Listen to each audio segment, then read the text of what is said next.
자, 이번엔 민주당 이야기로 계속 이어가 보겠습니다. 인사청탁 문자 메시지, 이른바 훈시기형 현지 누나 논란으로 두문불출했던 인물이죠. 이 문자 메시지의 출발점이기도 했던 문진석 의원. 어제요, 민주당 의원총회의 모습을 드러냈습니다. 그리고 여기서 사과를 했습니다.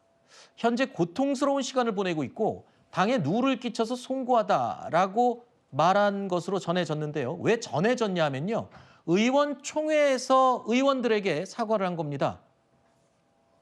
사과의 대상이 의원들일까요? 일단 그러면서 본인 거취에 대해서는 지도부에 위임하겠다고 했습니다. 본인이 결정을 안 하고 지도부가 결정하는 대로 따르겠다는 겁니다. 문진석 수석께서 오늘 오셔서 의원님들에게 사과를 하셨고요. 본인의 거취에 대해서는 지도부에 임하겠다 이렇게 말씀하셨습니다. 관련해서 김병기 원대께서는 본인에게 좀 위임해달라, 본인이 고민을 하고 수기해서 결정하겠다라고 말씀하셨고, 기본적으로 원내대표께서는 문진석 수석이 그동안 이번에 예산안도 처음 5년 만에 기간 안에 처리도 했고 많은 역할들을 하고 있어서 문진석 수석의 역할이 좀 필요하다라는 입장을 지금 갖고 계신 것 같아요. 잘못을 반성하고 사과하고, 또 김남국 비서관 대통령실에서는 사퇴를 했기 때문에, 아니 내란 일으키고도 반성하지 않고 사과하는 사람들도 있는데, 저는 민주당이 더, 대통령실이 더 투명해야지만은 그 정도면 됐다, 이런 생각 같습니다.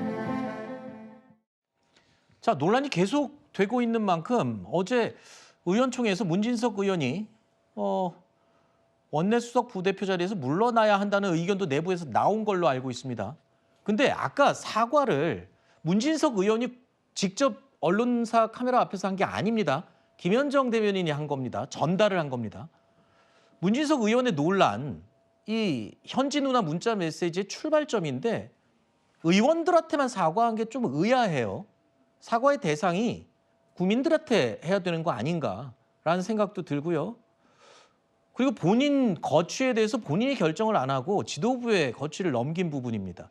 실제로 김병기 원내대표는요, 수구의해서 결정을 하겠다라고 했는데 아직까지 좀 문진석 의원이 필요하다 뭐 이런 식으로 얘기했어요. 이거는 그냥 놔둔다는 거잖아요. 그럼 결론적으로 보면 문진석 의원은 이 논란이 불거지고 이틀인가 3일 지나서 SNS에다가 3줄 짧게 사과 남긴 거 빼곤 아무것도 징계를 받거나 조치를 취하거나 한 게 없어요.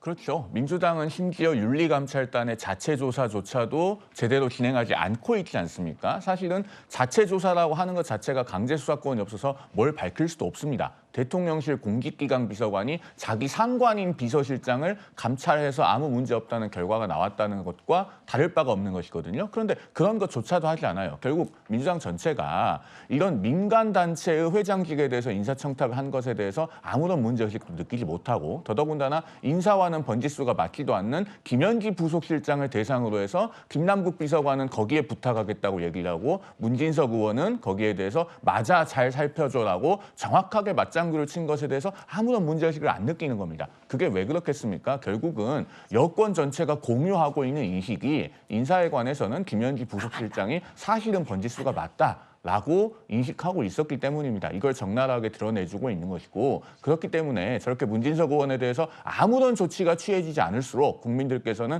김현지 부속실장이 정말 실세 중에 실세가 맞구나, 언터처블이구나, 좌지우지 현지구나 라고 하는 것을 계속 생각하시게 될 것이다 라는 말씀을 드립니다. 자, 그럼 제가 한번 짚어보겠습니다. 훈시기형 현지 누나 문자 메시지 논란, 과연 이대로 끝나는 걸까요? 왜냐하면 김현지 제1부속실장 공식적으로 언론에 입장을 밝혔죠. 나는 유탄을 맞은 거다. 그리고 이 사람이랑 누나 동생하는 사이 아니다. 오히려 피해자인 걸로 지금 주장을 하고 있죠. 자, 빼고 강훈식 비서실장, 본인이 자체 감찰을 통해서 문자 메시지를 받지 않은 거기 때문에 이거는 문제가 없다. 결론 냈습니다. 빠집니다. 문진석 의원, 지금 SNS에 사과 세 줄 남기고 거취는 지도부에 일임했습니다. 근데 지도부는 아직까지 좀 필요한 사람이다. 그래서 놔두고 있죠. 또 빠집니다. 김남국 소통비서관이 사직한 게 유일합니다. 자, 그러면 요즘 이런 말이 있더라고요. 가장 큰 피해자는 김남국이다. 그런데요. 글쎄요. 과연 김남국 비서관이 피해자일까? 오늘 오전에 이 개혁신당 이기인 사무총장이 정치 시그널에 출연해서 이런 분석을 내놨습니다. 문진석 의원은 사과해야 될 대상은 국민들이죠. 국민들이죠. 두문불출하다가 SNS 몇 글자 끄적끄적이더니만 정책위총 나가가지고 의원들한테 죄송하다? 그게 뭐 하는 짓입니까? 그냥 김남국 의원 총대 맸다고 생각을 해요. 왜냐하면 김남국 의원의 사퇴가 있고 나서 곧바로 도는 지라시가 안산시장 출마한다. 뭐 이런 댓글까지 돌아요. 내가 총대 메고 나가줘야 김현지 씨도 보호하고 방어하기 정권에 해가 안 된다는 그런 정무적 판단이 있지 않았을까. 대통령실과 민주당은 김현지라는 이름만 나오면 일제히 입을 닫습니다. 국민은 묻고 있습니다. 도대체 김현지가 누구냐? 도대체 얼마나 좋은 놈하기에 대통령실도 민주당도 말을 아끼는 것인가? 이것이야말로 전형적인 비선실세이며 국정농단의 그림자입니다.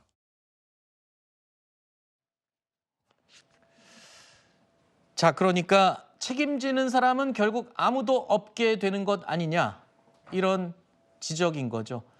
과연 어떻게 처리될지 좀 더 지켜보도록 하겠습니다. 하지만 문진석 의원의 경우는 어떤 조치가 있어야 되는 게 아니냐는 비판적인 목소리가 점점 더 강해지고 있습니다.